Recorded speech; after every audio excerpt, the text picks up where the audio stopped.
Hi, Ben Sobanski with One Stop Financial Group here to discuss some of the things to look out for when you're comparing loan estimates between lenders and some of the things that lenders can do to make it seem like they're a more competitive offer than another loan officer. Okay. So here on the screen is an example of a loan estimate. This is page one of the loan estimate with all personal information removed. This is where most consumers focus their attention because it shows you at the bottom you have cash to close, estimated closing costs, your interest rate, right? The interest rate, this can't be spoofed. This is what it is. If it says locked, that means it's locked in. If it's not locked, it'll change based on wherever the market is when you do decide to lock it. There's a breakdown of your principal and interest, your mortgage insurance, your escrow account. This is an FHA loan that we're showing you as an example. But here's where I want you to pay close attention. Where it says estimated closing costs, a lot of consumers stop and they just read, oh, this lender's closing costs are $13,000. The cash to close plus the down payment, the closing cost plus down payment would be about $18,000. It includes $7,400 in loan costs and $5,700 in other costs, right? It doesn't tell you what these other costs are. That's why the important part of this loan estimate is page 2. Okay, so boxes A and boxes B are the boxes that are truly up to your lender and your broker or whoever you're working with, right? Box A is origination charges. A lot of people will call you and tell you, oh, I got a program that costs you a point, but they don't tell you about these other fees that they're charging separately. At the end of the day, all you want to focus on box A is what the final number is at the top. That's truly the same thing. If we split this out and called it a processing or an admin fee and everything's still added up to this, that's the same thing.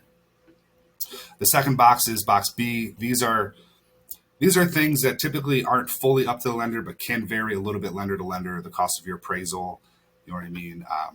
A MERS fee, flood certifications, those will vary pretty closely to each other. The mortgage insurance premium that's listed here on an FHA loan is financed right into the loan amount. So this really isn't included into your cash to close.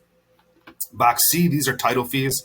As loan officers, we can, either use a quick estimator or a fee sheet from a title company we prefer to work with, but don't let a loan officer under disclose this to you like it's up to them. Whatever these title fees are going to be, they're going to be based on whatever title company you choose. And you have the option of making sure that you do choose your title company.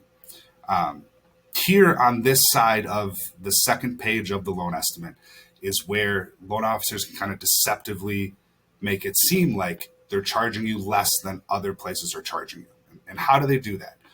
Well, there's nothing that holds us to being accurate on your taxes and your homeowner's insurance when we're disclosing your fees. We probably don't know what your homeowner's insurance is going to cost yet because at this point in the process, when we're disclosing these, you probably haven't picked a homeowner's insurance company. So if I didn't want to show you $1,200 on this file and I wanted to show you $500, that extra $700 difference comes right out of the cash to close on the first page. So even though this appears to be lower, it wouldn't be any different in regards to whichever lender you used.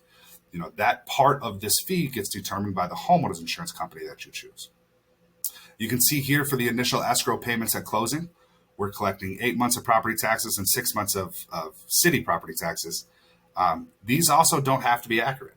If I wanted to make it seem like I was charging you less than another loan officer, I wouldn't put 8 and 6 months here. I would put 2 months in both, and it would lower this number drastically, which would lower this number drastically. Even though at the end of the loan, whichever lender you use, these boxes are going to look the same. Your lender, your loan originator, does not determine what your property taxes are. I know a lot of loan officers that don't show you the owner's title policy because it's optional, because they want to keep that fee down.